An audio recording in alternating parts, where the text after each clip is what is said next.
तुम मेरी special friend बनोगी? यह कैसी बात कर रहे हो मानव? मैं तुम्हारे बारे में ऐसा बिल्कुल भी नहीं सोचती हूँ। ना ही मेरे मन में तुम्हारे लिए ऐसी कोई फीलिंग्स भी है जैसा तुम्हारे मन में मेरे लिए है।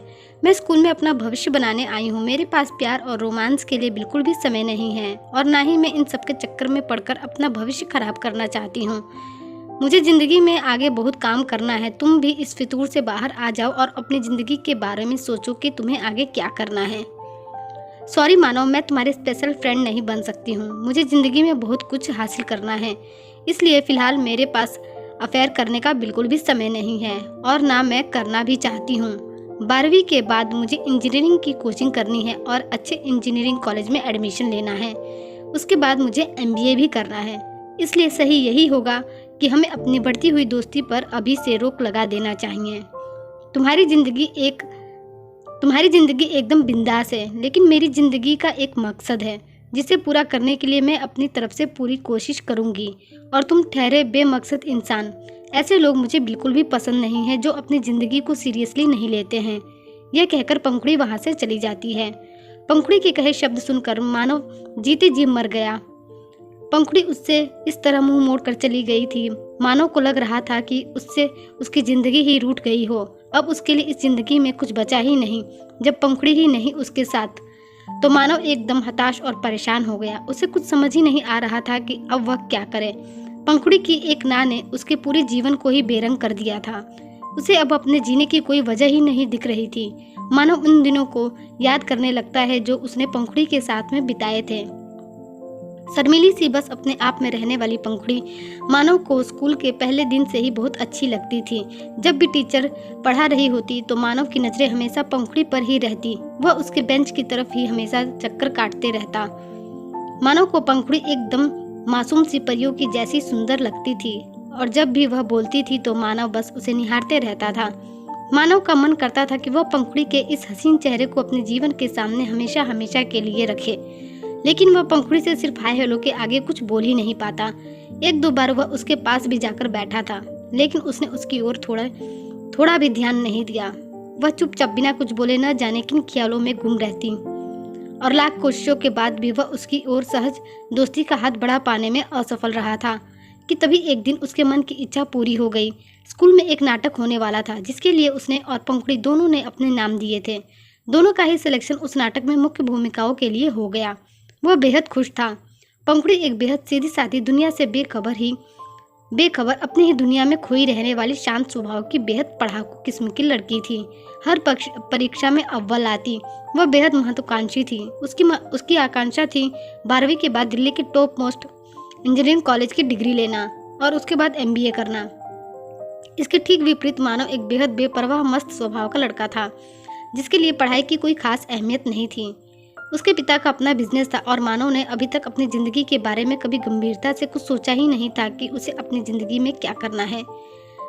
उसके दिमाग में एक अस्पष्ट सी सोच थी कि उसे 12वीं के बाद कॉलेज करके वह अपने पिता का बिजनेस संभालना है। नाटक में साथ साथ मुख्य भूमिकाओं में अभिनय करने के दौरान दोनों में दोस्ती हुई और वक्त के साथ साथ दोनों की दोस्ती परवान चढ़ी। दोनों अक्सर आपस में हंसते बात करते नजर आते। पंखुड़ी के साथ अपनी बढ़ती हुई मित्रता से प्रोत्साहित होकर मानव ने अभी पंखुड़ी से अपनी स्पेशल फ्रेंड बनने का प्रस्ताव दिया था। पंखुड़ी, मैं तुम्हें बहुत पसंद करता हूँ और मुझे लगता है कि तुम भी मुझे पसंद करती हो, तो फिर बोलो, क्या तुम मेरी स्पेशल वाली गर्लफ्रेंड बनोगी? पंखुड़ी ने फट से उसके इस प्रस्ताव को नकार दिया और उसकी जिंदगी से पूरी तरह से निकल गई। पहले की तरह अब उसने इसके साथ सहज भाव से हंसना बोलना छोड़ दिया। हरदम उससे कटी कटी रहती। वह उससे बात करने की कोशिश करता तो उसे बोलता हुआ छोड़कर वहां से वह उठकर चली जाती। इस तरह पंखुड़ी के बर्ताव की वजह से मानव अब उदास रहने लगा। दिन रात सोते जागते उसे अपनी आंखों के सामने पंखुड़ी दिखती, कानों में उसकी मीठी आवाज गूंजती। क्लास में बैठता तो पंखुड़ी के चेहरे से उसकी नजर नहीं हटती। वक्त के साथ पंखुड़ी के लिए उसका प्यार दीवानगी की हद तक पहुंच चुका था। एक दिन क्लास के दौरान मानव की निगाहें पूरे वक्त पंखुड़ी के चेहरे पर ही देख रही थी, जिसकी वजह से पंखुड़ी भी असहज महसूस करने लगी और क्लास से टीचर के जाते ही वह मानव की इस हरकत पर बहुत गुस्से में उसके पास आई थी और उसे फटकारा। तुम अपने आप को समझते क्या हो? ऐसे हर समय मुझे क्यों घूरते रहते हो? अपने आप को देवदास समझने लगे हो क्या?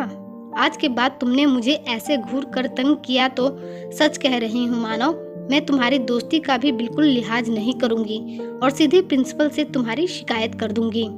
फिर मत कहना कि मैंने तुम्हें सचेत नहीं किया। फिर अचानक से पंखुड़ी ने मानव के कंधे पर हाथ रखते हुए कहा, क्यों बात का बतंगड़ बना रहे हो मानव? मेरे मन में तुम्हारे लिए वैसी कोई फीलिंग्स नहीं है जैसी कि तुम्हें उम्मीद है। मैं यहाँ स्कूल में अपना भविष्य बनाने आई हूँ। प्यार रोमांस के लिए तो सारी जिंदगी पड़ी है और तुम भी अपने इस फितूर से बाहर आओ और थोड़ा अपने करियर पर ध्यान दो, अपना अच्छा करियर बनाओ। मुझे ऐसे लोगों से सख्त नफरत है जो जिंदगी में कुछ नहीं कर पाते, कोई मुकाम हासिल नहीं कर पाते। यह वक्त एक बार गुजर गया तो वापस नहीं आएगा और तब तक बहुत देर हो चुकी होगी। तुम भी इंटेलिजेंट हो, पढ़ाई में ध्यान लगाओ, कोई शानदार करियर बनाओ। रोनी सूरत बनाकर घूमने से कुछ हासिल नहीं होने वाला है। पंखुड़ी के इन शब्दों ने मानव की काया पलट कर दी। उस दिन सारे दिन मानव पंखुड़ी की कही बातों के बारे में सोचता रहा और उसे उसमें छुपी हुई सच्चाई नजर आई थी। उस दिन पंखुड़ी की कही बातें मानव जीवन की दशा ही बदल डाली थी। मानव की अपने करियर को लेकर गंभीर चिंतन मनन ने किया था। उसने और बहुत संजीदगी से सोचने पर वह इस निष्कर्ष पर पहुंचा था कि वह बीबीए करेगा। वह बीबीए करने के लिए कोचिंग ज्वाइन कर लेता है। मानो ठान लेता है कि वह कुछ बनकर पंखुड़ी को जरूर दिखाएगा। वह पंखुड़ी को यह साबित करके दिखाना चाहता था कि वह आवारा नहीं है। उस दिन के बाद तो मानव ने अपने आप को पढ़ाई में पूरी तरह से झोंक दिया। पंखुड़ी के प्रति उसके समर्पित प्यार ने उसे पूरी तरह से बदल दिया। पढ़ाई करियर को बहुत हल्के से लेने वाले मानव ने एमबीए बनकर एक सफल करियर बनाना अपनी जिंदगी का लक्ष्य बना लिया था। उसने अपने मन को भी समझा लिया था कि पहले करियर बन जाए, फिर पंखुड़ी खुद उसकी ओर खींची चली आएगी। लेकिन यदि उसके कहे अनुसार वह कोई अच्छा करियर नहीं बना पाया तो उसे उसकी मोहब्बत कभी नसीब नहीं होगी। मुझे ऐसे लोगों से सख्त नफरत है जो जिंदगी में कुछ कर नहीं पाते। यह वाक्य रह रहकर उसके कानों में गूंजता। पंखुड़ी के इन शब्दों ने उसकी बेमकसद जिंदगी को नए मायने दिए थे। वह समझ गया था कि अगर पंखुड़ी को अपनी जिंदगी के सफर में हमराज बनाना है तो उसे उसकी इच्छा के अनुसार अपनी जिंदगी को मोड़ना होगा, अपनी दिशा बदलनी होगी। बस अगले ही दिन से मानव पुराना मानव न रहा था। उसने पढ़ाई में अपना मन लगाना शुरू कर दिया। जब भी पढ़ाई से मन भागता तो पंखुड़ी का सुंदर चेहरा मानव की नजरों के सामने आ जाता और वह दुगने जोश से फिर से पढ़ाई में जुट जाता। पंखुड़ी की दोस्ती उसके जीवन का मकसद बन गई थी। अपनी दृढ़ इच्छा शक्ति के दम पर अब उसका मन पढ़ाई में लगने लगा और उसने बीबीए एंट्रेंस एग्जाम अच्छे नंबरों से उत्तीर्ण कर लिया। इस तरह उसने अपनी मंजिल की ओर पहला कदम बढ़ाया था और एमबीए और बीबीए प्रथम वर्ष की तैयारी में जुट गया। पंखुड़ी ने मुंबई के टॉप इंजीनियरिंग कॉलेज का एंट्रेंस एग्जाम पास कर लिया और उसे वहां एडमिशन मिल गया। पंखुड़ी को पुराने दोस्तों से मानव की खबर मिलती रहती थी। धीरे धीरे मानव पढ़ाई में मन लगाते जा रहा था। बीबीए का पहला वर्ष मानव ने अच्छे नंबरों से पास कर लिया। अब बस और 2 साल का इंतजार रह गया था। उसके बाद मानव को एक अच्छी कंपनी में नौकरी मिल जाती, क्योंकि वह भी अच्छे कॉलेज से बीबीए कर रहा था। मानव सोच रहा था कि बस अब 2 साल का वक्त और फिर पंखुड़ी मेरी। अब उसे केवल आखिरी साल का एग्जाम पास करना था, फिर बीबीए खत्म। और उस दिन उस परीक्षा का अंतिम पेपर था। उसे पूरी उम्मीद थी कि वह इस परीक्षा को भी उत्तीर्ण कर लेगा। बहुत सोच विचार कर वह पंखुड़ी से मिलने गया था और उससे कहा, तुम्हारे कहे मुताबिक मैंने सारी की सारी परीक्षाएं उत्तीर्ण कर ली है।